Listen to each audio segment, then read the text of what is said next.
All right, everyone, welcome back to Nutrient Physios. Today, we're going to be going over why more assets aren't always a good thing and what we should be focusing on instead.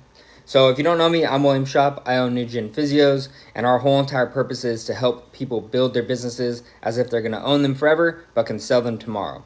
So, today, like I said, we're going to go over all things assets and why everyone thinks that, or not everyone, but a lot of people think I want more assets. I want more assets.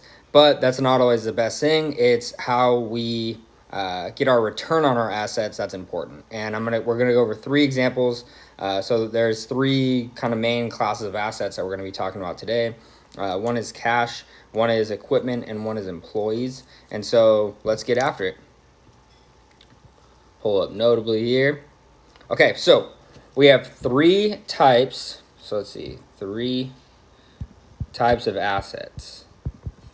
Okay, number one is cash, which obviously is good, but if it's not allocated well, then it's honestly not worth anything, right? And so two, we have equipment,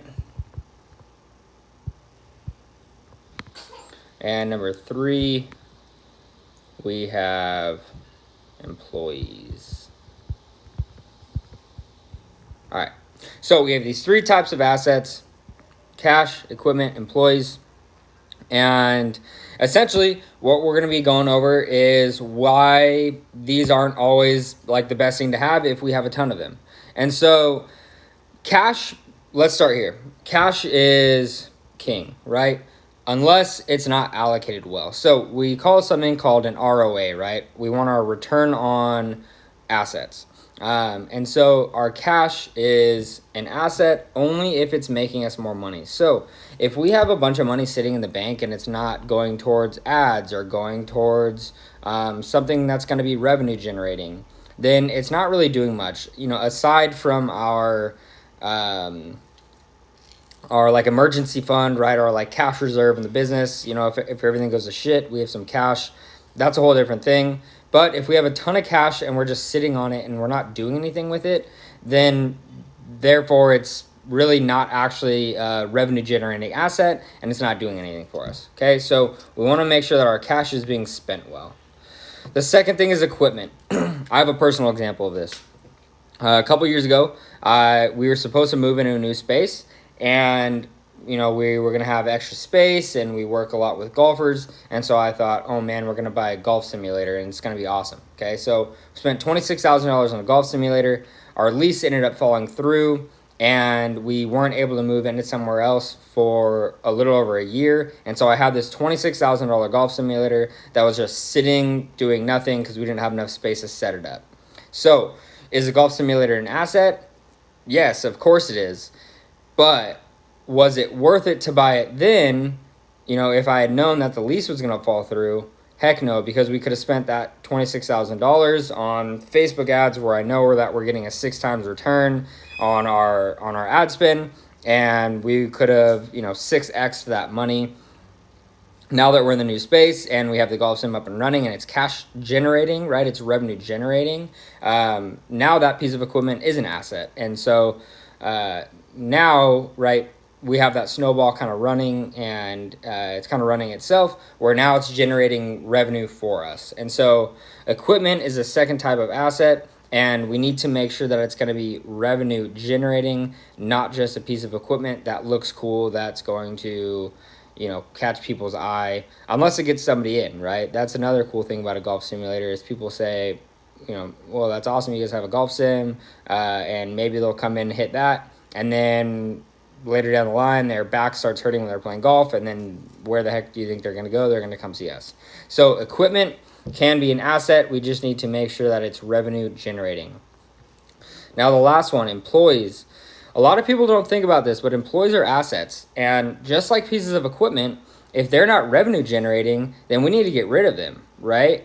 If, you know, like a good way to see this is what's your revenue per employee and what's your profit per employee. And as you hire new employees, you need to make sure that you're keeping up to your standard of revenue per employee, right? So, for example, ours is 3x. So we want all of our employees to at least bring in 3 times more than what they cost us to exist in our business. And so employees can be really good revenue generating assets, especially in a service-based business like ours.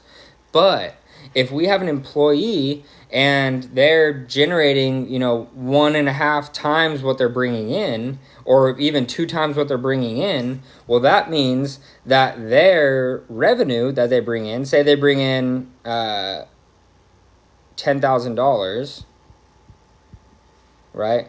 But it costs us $5,000 to have them, right? This is now we have $5,000 left over. That's only 2 times. We need this money to go towards things like rent, right? Or operating costs, or other payroll, or dividends, or profit, right? Something that's pretty important. Taxes, right? Now we only have $5,000 for all of this, and that's just not enough money, right? We need to be doing at least 3 times per employee in a service-based business. At least that's our rule. But so going back to what the video is talking about, our 3 assets, we have cash, equipment, employees. Remember, they're only assets if they're revenue generating. If they're not, then they're taking up space, they're wasting time, and they're not progressing your business forward. So go through, make sure that your cash is being spent well, your equipment is being used well, and your employees are working well, so they're all generating revenue for the business.